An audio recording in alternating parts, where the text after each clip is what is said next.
Beatrice sent warning to Harry and Meghan at St James's Palace tea party Sandringham summit still in effect. Princess Beatrice hosted a tea party at St James's Palace for a cause that's very close to her heart last week. The Princess of York hosted the special event last week for 30 of the closest supporters of Helen Arkell Dyslexia Charity, which she's a patron of. The royal, who looked stunning in a recycled dark and floral H&M dress, opened proceedings by sharing her own experience of dyslexia and her determination to change the narrative so that people with dyslexia are appreciated for all the many attributes they bring to the table. Beatrice received help from the charity before joining officially as patron in 2013, and she's previously spoken candidly about how they've helped her during her secondary school days. Sarah Ferguson's oldest daughter listened to a speech by Jemima Spur, who gave an emotional account of her journey with dyslexia.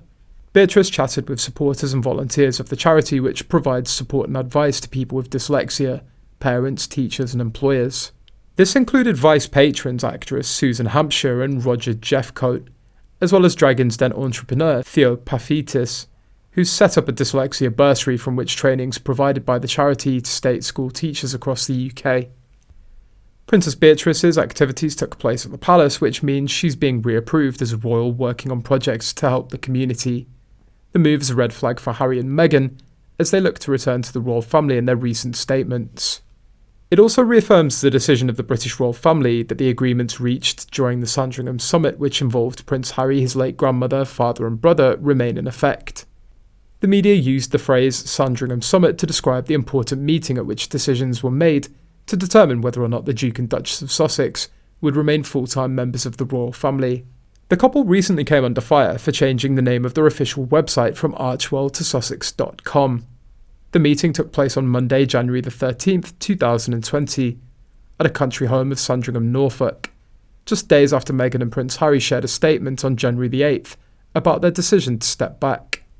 So what was discussed during the Sandringham summit? Years after their royal exit, many details from the date remain secret. In Finding Freedom, authors Omid Scobie and Caroline Durand reported that part of the meeting included Charles's assurance that Meghan and Harry were still a part of the family, regardless of their royal exit, as well as Queen Elizabeth's insistence that Meghan and Harry would not be half in, half out with their roles per Vanity Fair.